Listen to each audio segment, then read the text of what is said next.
Right,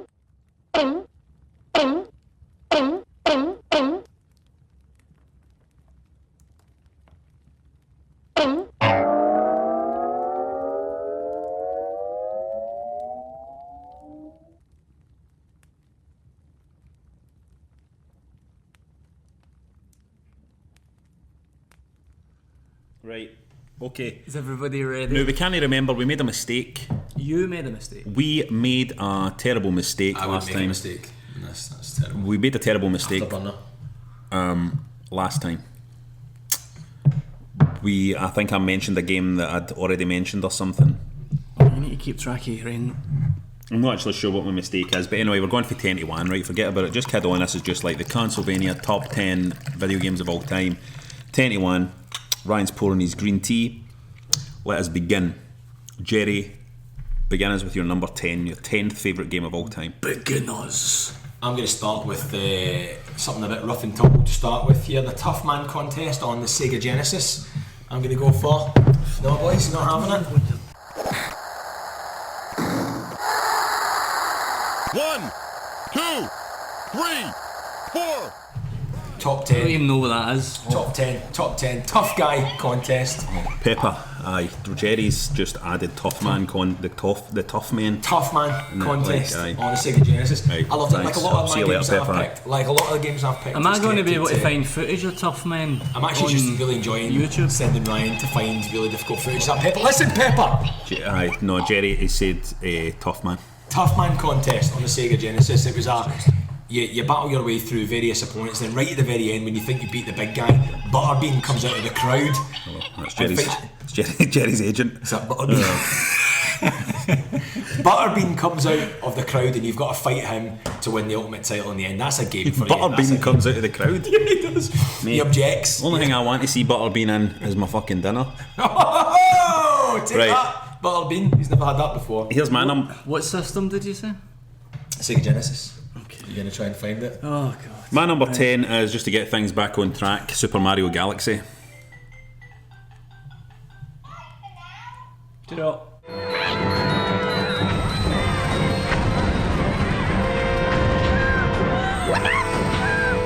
Super Mario Galaxy is, of course, a game by Nintendo featuring Super Mario. It's set in a galaxy. The game is full of innovation at every turn. It's I remember playing it and I would actually sometimes just start giggling because of just how there's just ideas firing at you every 2 seconds. Super Mario Galaxy is a work of wonder. That's my number 10. What's your number 10, Ryan? I've already had them. No, but you're right. My number 10 is Jerry's favourite game of all time, probably. Speedball 2 on the Amiga.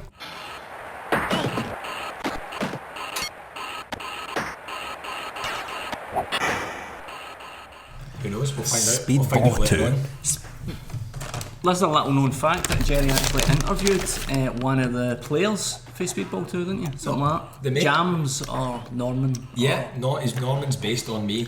No, I interviewed Mike Montgomery, didn't I?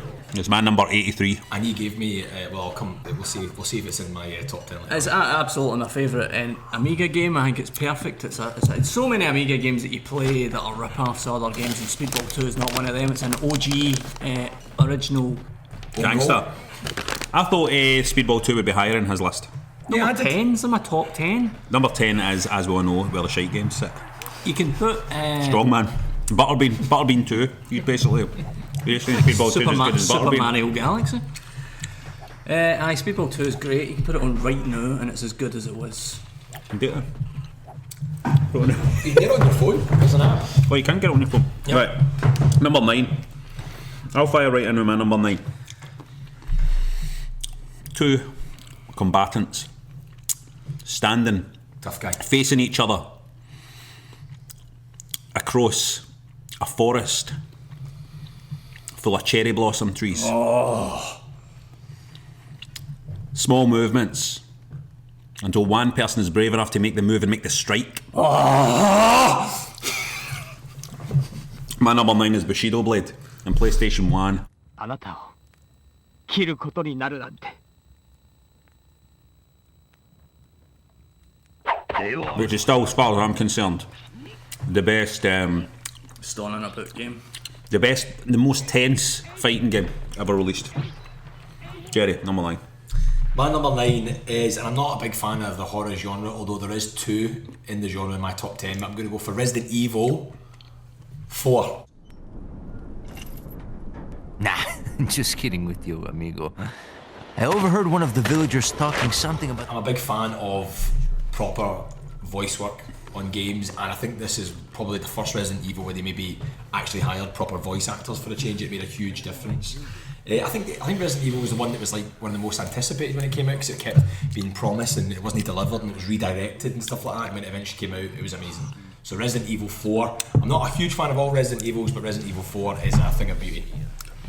Done. I consider Resident Evil 4 and Consolevania The same in my mind. Well, just like that. There was loads of ammo, I think, as well in Resident Evil 4. It wasn't like as much of a survival thing. It was like gun-ho and action. And it's like a roller coaster ride, isn't it? Anyway, what's your number 9? It's not really. My number 9 is hang on, Metal Gear Solid 3. Run! On the PlayStation 2. It's my favourite Metal Gear Solid game, with the best end of game fight that I've played in anything. It broke my heart. It's beautiful, and it's a powerful experience. You alright? I mean, she was only in one game. It's a heartbreaker. You know what I mean? It's like, imagine only Kojima could do that. A character like that, one game. Yeah, she was only properly in one game. You know what I mean. Aye. But aye. Number 8 now, Jerry. Number 8. I'm wearing my hockey jersey. I've not mentioned any FIFA games. Fucking It's FIFA going to be again. FIFA. No, NHL, and I was like, which is the best NHL game? I liked 14 recently. I'd kind of fallen out of love with them. I don't really play them as much anymore, but you've got to go back to the classic. NHL 14 on the Super Nintendo.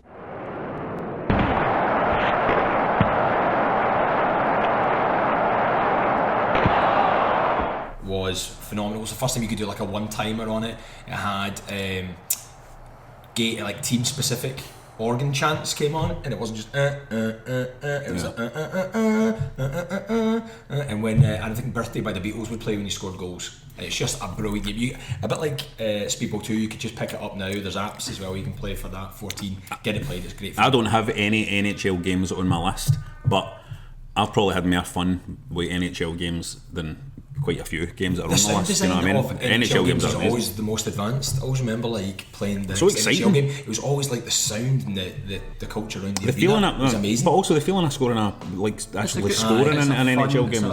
Whenever I play ice hockey computer games, I think, I'd love this if I was actually into ice hockey. It's a good game anyway. Well, there you are. That's mine. That's your number 8. Will I go? Yeah. My number 8 is, hang on, let's check. Is it? Oh no, it's not quite. My number 8 is it's an indie game. A few years ago. Surprise. One of the best written games ever made. It's a Stanley Parable on PC. Now, I think you'll find this exciting. We've actually developed a wall that you can walk through. Go ahead, give it a shot. The man who wrote the Stanley Parable, he's just done a smashing bang-up job, and it's never been bettered. The only person that's come close to bettering it is him himself with his later games. But it's hilarious, and it's really mature, and I thought it was going to lead a path into a new direction of gaming, but it hasn't quite. Well, it hasn't, but I can't tell you the amount of times since I played the Stanley Parable where I've played games or watched teleprograms or watched films or whatever, and I thought to myself, Stanley Parable did this better. That's, you know what I mean? I think he, it's like you say, absolutely nailed it. This is why these lists are nonsense, these top 100 lists. They're nonsense because that's just amazing, that game. And it's no one. What do you mean? It's nonsense. Just a variation of. No, just games. like because there's games you don't think about. There's games that like Stanley Parable. I never even thought about putting on this list. You know what I mean? But then you think to yourself, man, that game's really dynamite. It's perfect, man. It's like a wee gem. Right, my number 8 is a horror game. It is my favourite straight horror game, I would say. If you're talking about straight horror, it's my favourite straight horror game. I think it's an astonishingly underrated game, and it's Silent Hill Shattered Memories on the Wii.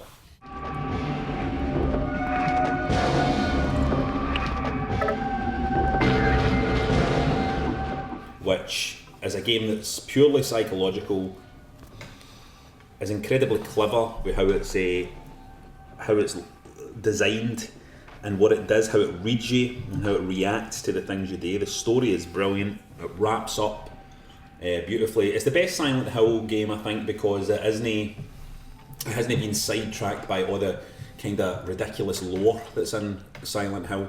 Whereas, you see Silent Hill fans and they talk about the story of how Silent Hill came about and all these characters and all that, and you're like, fucking shut up, man. You know what I mean? Like, just Silent Hill Shattered Memories just tells you a brilliant, frightening psychological horror story that really unsettles you and just plays out in a completely unpredictable manner. Silent Hill Shattered Memories, my number 8. I'll blast straight into my number 7 as well, folks, if you don't mind. Blast away.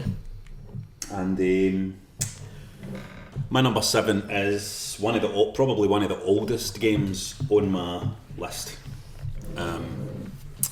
Probably one of the oldest games on my list, and it's. You can't remember what it is. No, I can't remember what it is. I'm just going to try to work out what to say about it. My number 7 is a game that Robert's already picked.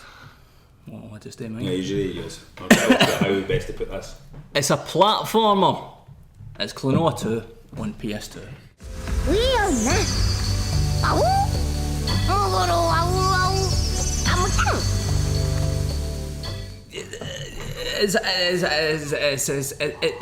It just seems to have come out at it came out at a bad time or something, Klonoa 2, because it's one of the most underrated games you'll ever play.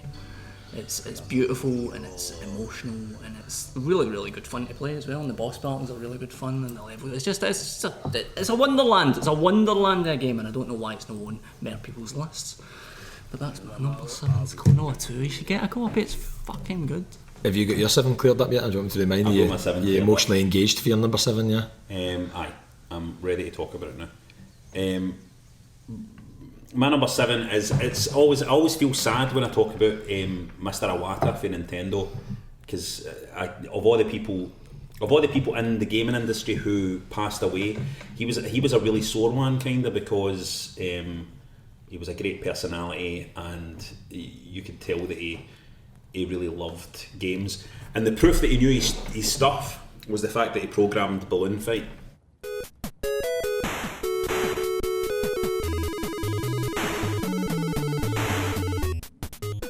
Balloon Fight is a game that I still play on my Switch.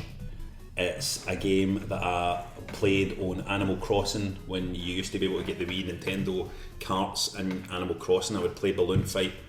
I've played it on the Virtual Console. Anywhere I can get Balloon Fight, I'll play Balloon Fight, because that game where all it is just that run of going along and avoiding the spikies and going along and popping the balloons, and the fact that it also has the wee kind of combat mode thing as well. It's just a timeless classic.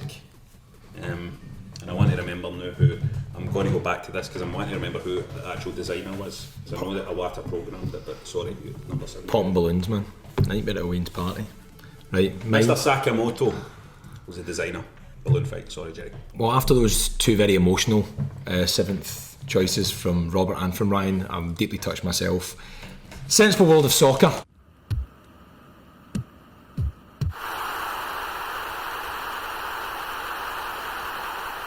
It's going to be my one there. There's nothing emotional about it, it's just good fun gameplay.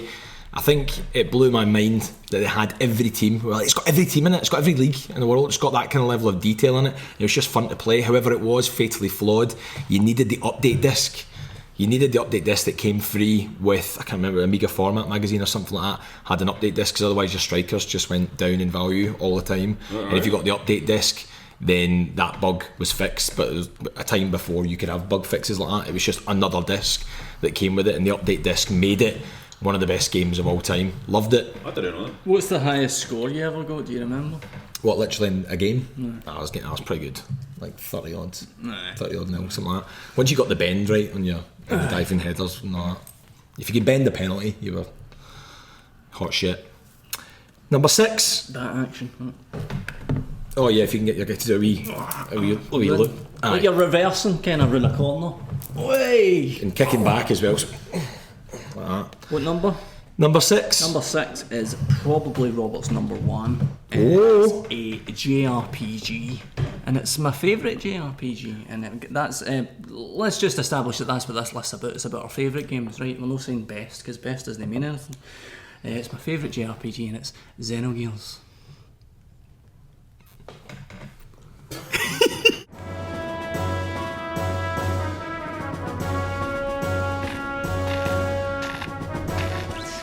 My number 1. I love the story of Xenogears. It's kind of similar to Silent Hill, and they got the group of a load of rejects together and built a kind of practice studio. And Xenogears originally, there's a load. I could go on about this for ages, but it was originally the story of Final Fantasy VIII, I think, and there is actually a reference to Xenogears in Final Fantasy VIII, which I didn't realise at the time of playing, but. It's a beautiful philosophical game that's a total shambles, but it's just brilliant. It's really well written, and it's very touching in places, and I think it's quite good fun to play. The fighting engines reasonably engaging for a JRPG. Fighting engines? Aye, because they're big robots and it's the engines, the fighting engines not inside like the robots. Cowboys and Ninjas? No. Right. Xenogears is my favourite JRPG, and if you want to know about the history of the Xenogears, have a look on YouTube at documentaries, because it's really interesting. It's an interesting game. I wish they'd remake it, but no shite. Thanks. Interesting games are very interesting, aren't they? What have you got for number 6? Have you got anything interesting? Well, for my number 6, I do have something interesting actually. It is a game that I am very keenly anticipating the third part of this year. It's a Dreamcast game, and it is of course Shenmue.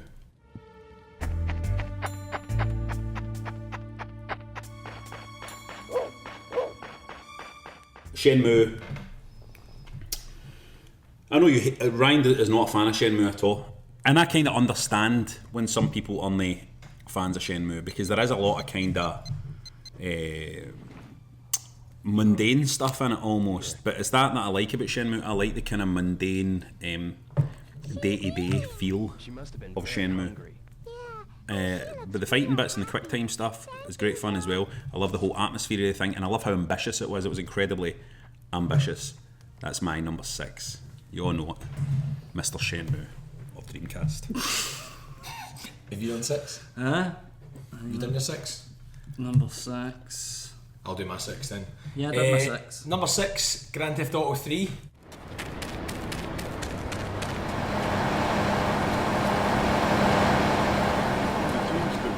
I like picking all this stuff that all the boys love. That's what I'm here for. The voice of the alternative. Grand Theft Auto 3 was just one of those games that made you buy a console. So when I first saw that, you're like, oh my god, this is something different. And then the idea that you could just chuck a load of grenades. No, you didn't even do the missions or anything. You just chucked a load of grenades and baseball bat at people. You learned a lot about yourself playing Grand Theft Auto 3. You learned a lot of bad things about yourself. And it was back when Grand Theft Auto 3 wasn't just a load of nonsense. It felt like something different. And I enjoyed Grand Theft Auto 3. You just had to get a console. You had to have that in your house. You guys didn't like Grand Theft Auto 3, I'm guessing? Oh, we loved it. Oh, okay. We loved it. I mean, it's been on your list. Has it been on your list? 3. Was Vice City on mine? Maybe up. You picked Vice City over Grand Theft Auto 3? Yeah, yeah, definitely. No, Vice City. Just because of the style of it, or the actual story of it, or there's no Grand Theft Autos on mine. Right. Back So in you a didn't minute. pick it. Right. There's no Grand Theft Autos on mine. Rockstar, I mean, they've fell off a cliff as far as you. I mean, they can't. They fucked it. Yeah. They pretty much fucked it. I know. Well, I go number And a 5. massive Yeah, Talking number about 5. interesting, because I agree with that, what you said about Grand Theft Auto 3, because Robert had PlayStation 2 and Grand Theft Auto 3, and I was like, what the fuck? What is that? I've never seen that before. But similarly, my number 5 is what feels like the next step, or as significant a step in the gaming technologies. It's a game, probably my most up-to-date game, and it's a virtual reality game. And guess what it is? Wow. The robot. Astrobot. On PlayStation VR.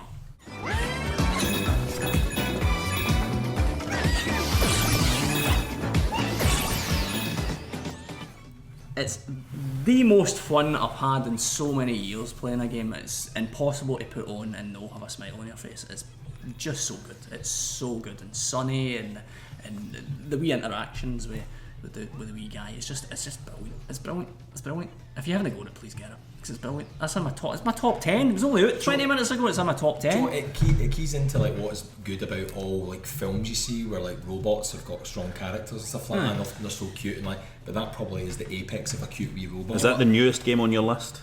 Well, it must be. Aye. I mean, the newest game on what was the newest game on my list? I can tell you. Hold on, can I show you a picture before we move on? Something that happened in Astro. I put God of War on my top 20 somewhere. That was the newest. Divinity Original Sin 2, I think, was my most recent. That is I'll need to hold it up to the camera, but so I can see it. Well, surely we've put there's this anyway. no, just because this is personal for me, because that's Astrobot there, and there behind them there's a big massive robot. Right. Mind this is happening in 3D as well. It's happening in 3D. Can you just put that picture up? No. Okay. See him? Oh yeah. It's nice, cool, isn't it? It's cool. No, it is cool. Is it 5s we're on? Yes. 5s is Astrobot. That's your 5th? Yeah. Do you want my 5th? No, I'll go. Yeah. My number 5 is the best wrestling game of all time.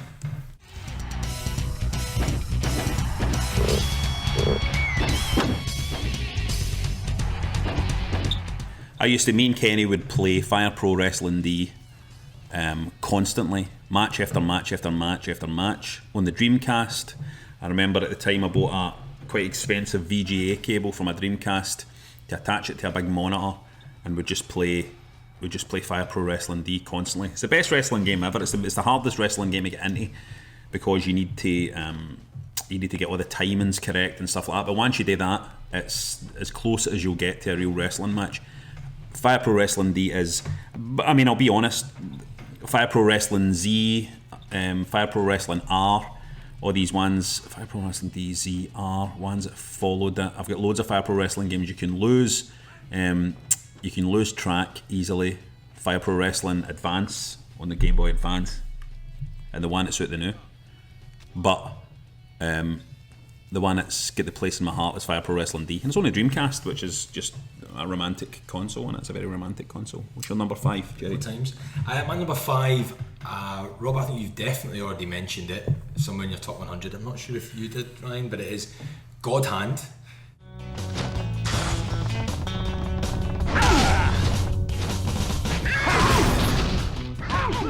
I don't think, when I played God Hand, I think I'd almost started falling out of love with games for a while, because there'd been nothing that come along that I just instantly loved quite as much as God Hand. And when it came out, you were just a huge smile on the face, just like, this is amazing. I mean, it's basically a rhythm game, isn't it? On the face? On the face. Is that what you call your face? The face, the face. It says a lot about Jerry that he calls his face the face. A big smile on the face of the guy, who I am. And I mean, it was just like, it's so funny as well. It looks great. It's fun to play. It's really challenging as well. You can get all the way, no matter how good you got at it, you're still right at the end for the I mean, that's perfectly balanced. Right at the end for the last boss fight, you still need a bit of luck. Doesn't matter how good you are, you need a couple of things to fall in place for you. What a fantastic game. Brilliant. God Hand. Funny as hell as well. Mm-hmm. It's too hard. Is it too hard for you? Number 4. I'm going to put a smile on the face in a minute. Me? Yeah, go for it. Right, we're in the top 4 now, it's getting serious. Only 4 games to go, my god. How often do you look at your list and go, oh, I love these games? Aye. These games are really good. Number 4 is a game from Squaresoft, highest rated Squaresoft game in my list. It is Final Fantasy Tactics. You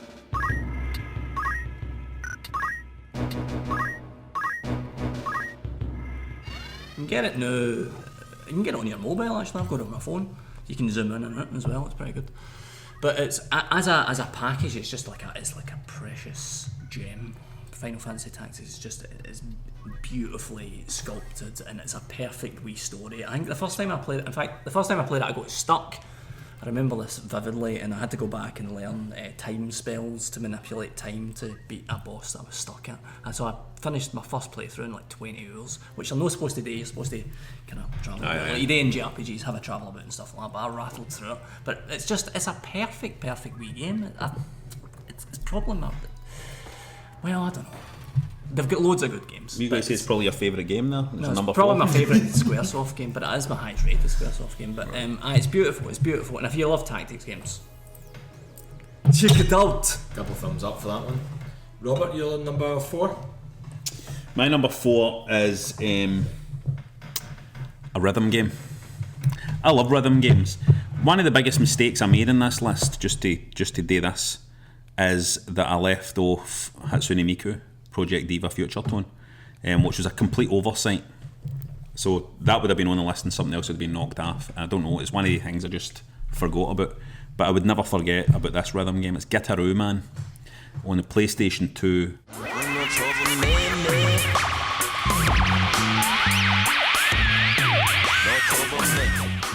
Which isn't the most difficult rhythm game of them all. It has its challenges, but it's not the most difficult game of them all. But it's certainly the most beautiful. Quite a lot of rhythm games are just like collections of songs plucked from different places and put together in a kind of grab bag, like a mixtape, and you play along with them.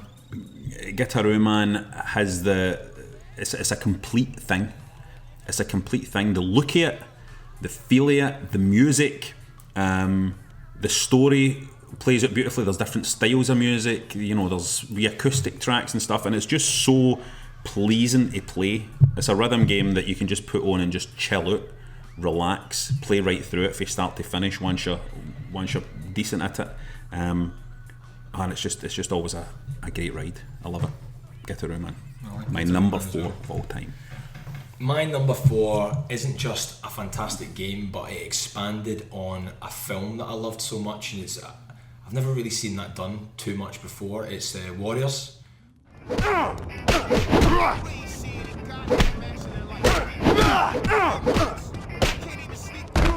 On the PS2.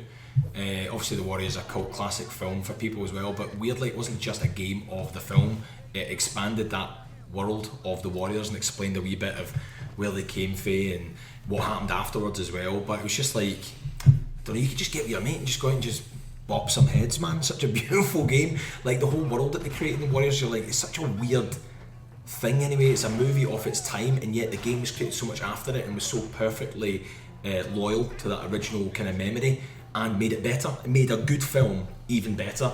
I can't think of anything that's done that other than Warriors. It was definitely made by fans, wasn't it, of the film? Yeah. You felt that. And it makes you think, like, well, I'd like to see a follow. I'd like to see where they would take that story. Like, you could trust those guys with that story, not to ruin the memory of the Warriors. I've been kind of surprised there's not been another Warriors game, to be honest. Yeah, it was so good. Your number 4, right? Top 3. This is really we get serious now. That's my 4. Because it's the question that normally gets asked in it. Oh, what's your favourite games of all time? And really, 3 is about as much as most people want to hear. So we've done 100. So here's a top 3. Then who wants to start? I'll go. This was hard because this game could easily have been my favourite as well. Like a lot of these, The Last of Us.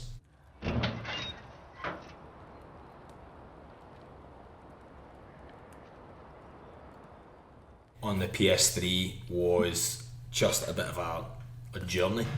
Like the best acting in a game that I've ever seen, the best characters, the strongest relationships in a best realised world, and for me was I could easily have had this as number 1. The gameplay is maybe the wee bit that lets it down, that stops it being right up there. But other than that, everything else is just so good. The soundtrack, the landscape, the character, I just love all of it. And actually, do you know what? There's some amazing set pieces in it as well. Really tense moments and well thought out boss battles and things like that as well. But really smooth and still part of the general narrative. And then shocking moments as well that really took you by surprise, and moments like as if you were reading a really good book. And you're like, geez, I need to get back and play the game. I need to know what's going to happen. Like a really good box set, better than like The Walking Dead and stuff like that. Better than stuff that's contemporary that was on TV at the time. The Last of Us is genuinely, I think, a masterpiece.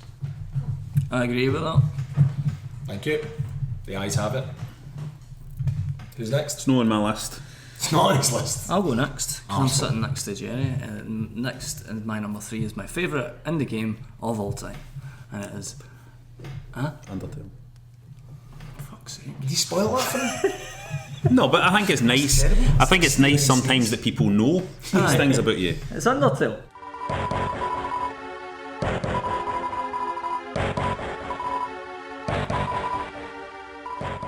Undertale by the one man who is Toby Fox is one of The face. the funniest, one of the funniest games you'll ever play, and just has beautiful, warm characters who go through a great journey, and as most people who are into indie games know, you need to play it through a few times because different things happen in it for the different ways you play. But it's a minor miracle that one man made that game. It's one of my favourite games of all time. Shite graphics, but They're not even that shite because you get loads of you get merch and stuff like that because people love the designs. You bet on that. That was amazing. Who's your favourite character for Undertale? Who's? Really? What? I'm asking them, but I can't hear what Can't remember them. The big cow goat thing. Right. My number 3 is a game that felt like an absolute game changer when I played it. Tough guys. Imported it. Afterburner. Imported it. Loaded it up. Ran in, and I was like, "What is going on here?" I was completely lost. I was lost and a wee bit scared and intimidated, and I was like, "Oh my god, this is so hard. Why? What is this? There's messages written everywhere. What does that mean? What is it talking about?" And it was Demon Souls.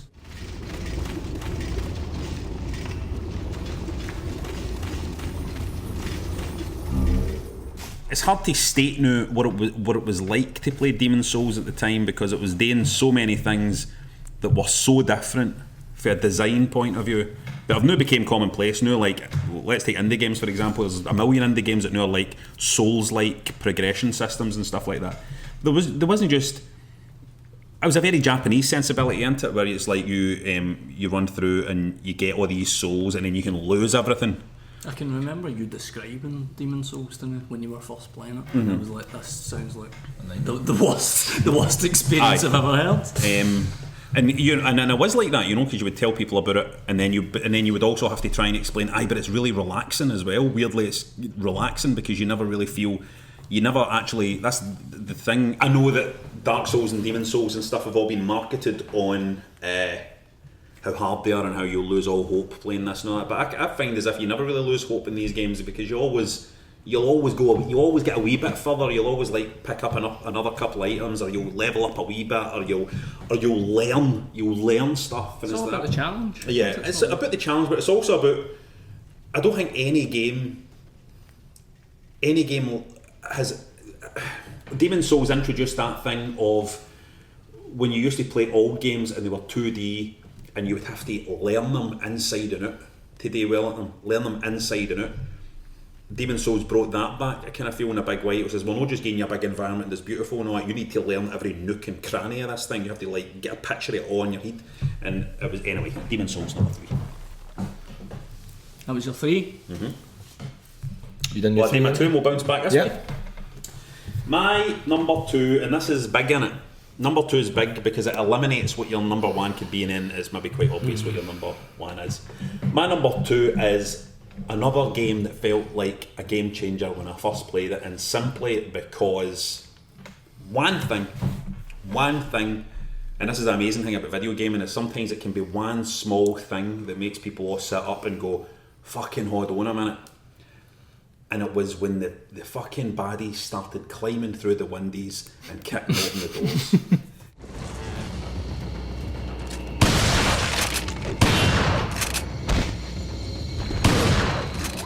and that was it. That was Resident Evil 4. Changed the game because in every other game you were used to, you were like, well, we know what happens here. There's baddies in this area.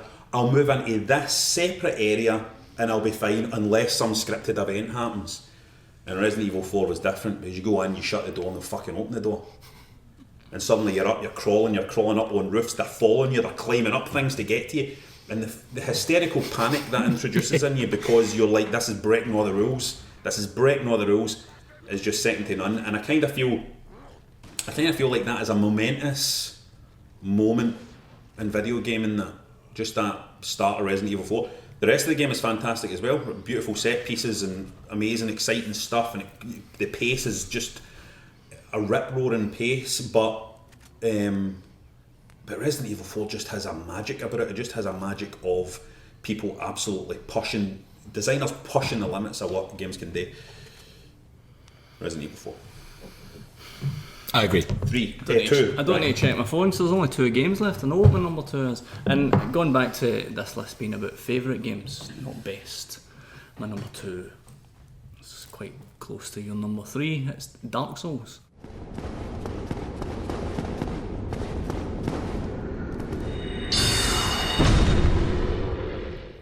There was a huge period of time, probably 5 or 6 years, between like you talking about Demon Souls and me getting properly into Dark Souls. Dark Souls was like the first game.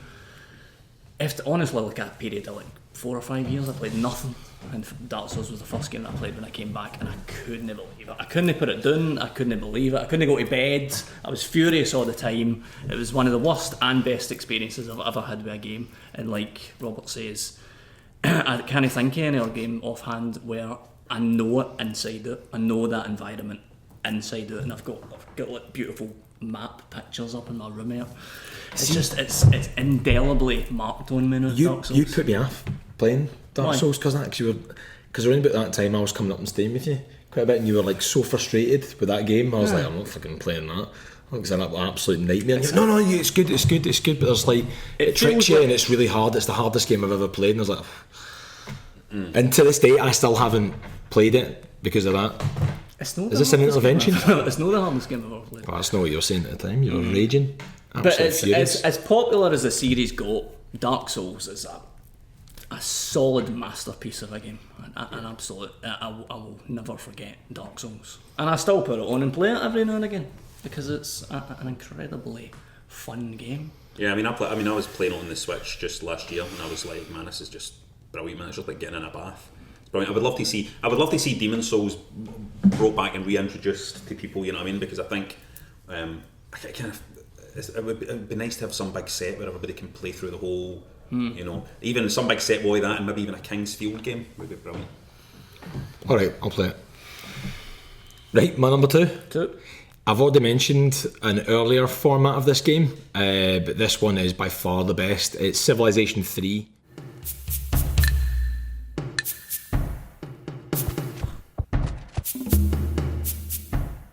The reason why I've gone for 2 versions of this game on it, because Civilization 2 was a phenomenal game and really bit me and took me, and I loved it. But Civilization 3 is probably the game that I've put the most time into out of all games I've ever played. Just sitting down, almost like an addiction. Sitting down easy, just sitting in and giving it a 14, 18 hour session, watching these worlds be created, and it was just a beautifully balanced game. And the difficulty levels were what was amazing about it, and like you're saying about a game that you need to know inside out to get the most out of it. So initially on the easier settings you can do the conquest kind of things and build these armies and stuff like that, but how it then eventually tells you about one concept of how civilizations are created and how civilizations progress and how small things can be a problem, and that later on, and that will always be there, it helped me understand the world a lot better. And I think I was just fully addicted to Civilization 3, and it still sits with me. I still think about it a lot when I see problems in the world today. I think, oh, that's a bit like that game I played once where that wee empire was squashed early and now they're still there, they're hanging on, and that's where that problem's come from. Those 2 cities were built too close together, the culture of that one dominated that one. Absolutely phenomenal. But Civilization 3 was the most fun that I had with that. How did you get a wife? I pay her money to... No, it's not true.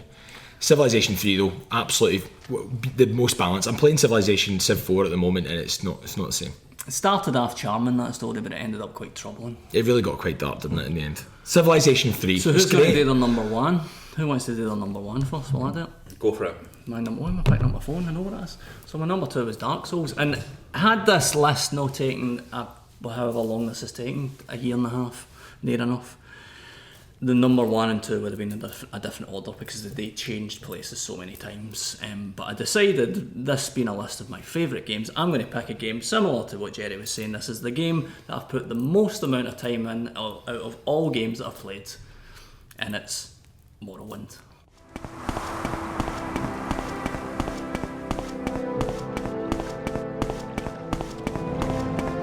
I mean, talking about knowing a world inside out, I lived in that game for actual years. Played it for actual years. Played it for days on end without stopping. I lived in Morrowind, and I have an affection for that game. Your character's attributes were like something. He was crazy. invincible. It was. I He was like a remember. god. Ryan's character was like a god. He fought. I was controlling him. I fought Vivek, who's the god in that game, and I remember that I stood still and let Vivek hit me, but I had so many regenerative items on that he couldn't even kill me. I could just stand there. Aye, pretty much. I owned the place pretty much. I owned that island, but it was, oh god, I can't tell you. I can't even tell you. It was. I mean, you look at it now and it's loading every like 3 seconds. But when I first saw that open world, I couldn't believe my eyes. And the music is beautiful, and the art design is just so unique. Again, it's another game that the story of the making of the game is fascinating, because they were nearly finished. It was a huge gamble, Morrowind, and it was so unusual because of that, because they just went for it and they just followed their artistic instincts. It's my favourite game world that I've ever played. I think that was my biggest disappointment with Skyrim, was the fact that you felt like you're just in a traditional fantasy setting again. It's never got back to Morrowind is just like this surreal world. It's amazing. You sound like an old veteran that you just can't explain what he's been through. He's like, there hasn't been a game like it since, which is surprising. It's truly unique. Yeah, it is. Do you want my number 1 then? You called it right, didn't you, Ranks? You know it's not there. You know I've not mentioned it till now. It is Speedball 2.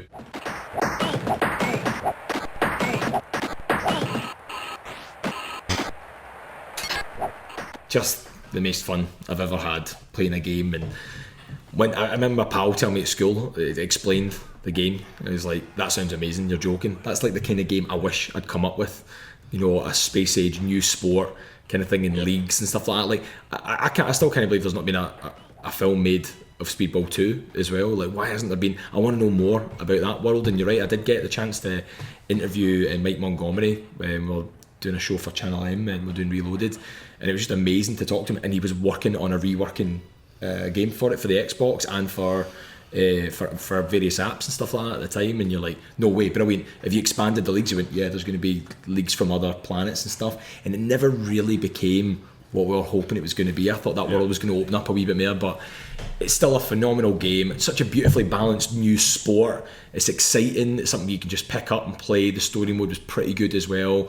And all the faces, those individual faces of those guys are burned into my memory. And I'm pretty sure one of them was David Cameron's face. Ryan's face right now looks like one of the aliens out of Cocoon because of the way the sun is happening. Alright then. Look at this glorious sun coming for the very last number 1. Morrowind, Speedball 2, Metal Gear Solid 3.